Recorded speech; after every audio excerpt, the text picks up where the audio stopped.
नमस्कार दोस्तों। हम सब एक शब्द से परिचित हैं और वह शब्द है गुलामी। क्योंकि गुलामी शब्द घरों में भी बहुत ज़्यादा प्रयोग होता है, जैसे कि तू तो जोरू का गुलाम है। और राजनीतिक क्षेत्र में भी किसी पार्टी के जो फॉलोअर्स होते हैं वह दूसरी पार्टी के फॉलोअर्स को या उनके नेताओं को भी कभी कभी कहते हैं कि तुम गुलाम हो, तुम्हारी मानसिकता गुलामी की है। जब इस शब्द का बहुत ज़्यादा ही प्रयोग हो रहा है आजकल सोशल मीडिया में, तो मैंने इसे सर्च करने की कोशिश की कि गुलामी मतलब क्या सिर्फ इतने ही लोग गुलाम होते हैं या गुलामी और भी लोग झेलते हैं या गुलामी के शिकार और भी लोग होते हैं। तो मैंने इस पे फिर इंटरनेट पे सर्च किया। इंटरनेट पे मैंने सर्च किया कि गुलामी के शिकार कौन कौन लोग हो जाते हैं और किन किन कारणों से हो जाते हैं या क्या उनकी मजबूरियां होती हैं। तो इसको मैं आप लोगों के सामने प्रेजेंट करने की कोशिश कर रहा हूँ और बेहतर तरीके से प्रेजेंट कर पाऊँ ऐसी मेरी कोशिश है। तो सबसे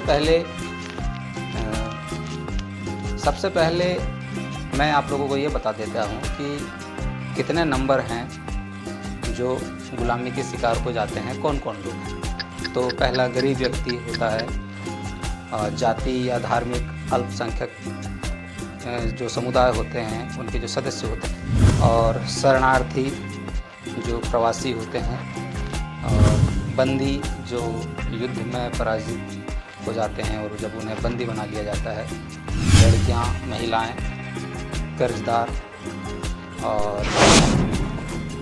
बच्चे। तो मैं अब एक एक करके बताना चाहता हूं कि अब सबसे पहले नंबर में मैं गरीब व्यक्ति को लेता हूं। तो गरीब व्यक्ति की क्या मजबूरी होती है जिससे वह गुलामी का शिकार हो जाता है, और गरीबी उसका मेन कारण है, क्योंकि गरीब व्यक्ति अपनी जो मूलभूत ज़रूरतों को पूरा करना होता है गरीब व्यक्ति को, तो उन मूलभूत ज़रूरतों को पूरा करने के लिए गरीब व्यक्ति शोषण के शिकार हो जाते हैं। यही उनका मुख्य कारण है, उनके शोषण का, उनकी गुलामी का। अब हम बात करें तो जाति या धार्मिक जो अल्पसंख्यक होते हैं उनके साथ में मतभेद होता है और उन्हें बहिष्करण का सामना भी करना पड़ सकता है। इस वजह से वे भी शोषण के शिकार हो जाते हैं और शोषण के शिकार होने की संभावना रहती है।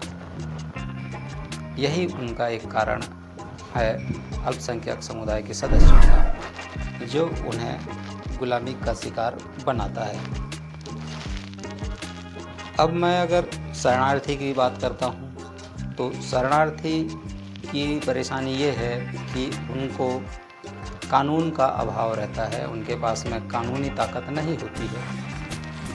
कानूनी ताकत नहीं होने की वजह से और भाषा का अभाव, यानी कि जब दूसरे देश से एक देश से दूसरे देश में जाते हैं तो उस देश में की भाषा उनको ठीक से समझ में नहीं आती। यह दो कारण है जिसकी वजह से वे गुलामी के शिकार कहो या फिर शोषण के शिकार, तो उनके साथ में उनकी ये मजबूरी। अब हम बात कर, अब जो बंदी हैं जिन्हें युद्ध में पराजित करके उन्हें बंदी बना लिया जाता है, बंदी बना लेने के बाद उनसे कई बार शारीरिक कार्य कराया जाता है, या इतिहास में ऐसा हुआ है कि जब उन्हें बंदी बनाया गया और उनसे शारीरिक कार्य कराया गया हो,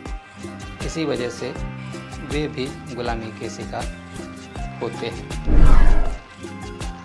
अब हम बात करते हैं महिलाएं की, और महिलाएं और लड़कियों के साथ में लैंगिक हिंसा होने की संभावना ज़्यादा होती है और उन्हें कम अवसर प्रदान किए जाते हैं। इसी वजह से कभी कभी महिलाएं तस्करी के भी शिकार हो जाते हैं। अब अगला जो नंबर है वह है बच्चों का। बच्चे पूरी तरह से वयस्कों पर निर्भर होते हैं और वे उनके पास अपने अधिकारों की रक्षा करने की क्षमता नहीं होती है। इसलिए बच्चों के साथ भी शोषण होने की संभावना कुछ ज़्यादा ही होती है और इसी वजह से वे भी गुलामी के शिकार हो सकते हैं।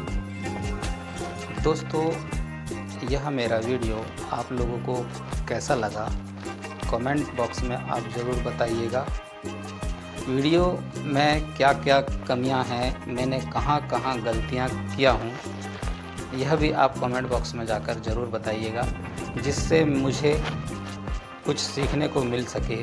अगर थोड़ा सा भी अगर आपको कहीं अच्छा लगता है, वीडियो में कुछ 1-2 पॉइंट आपको पसंद आता है तो आप एक लाइक कर दीजिएगा, और मुझे और सपोर्ट करना चाहते हो तो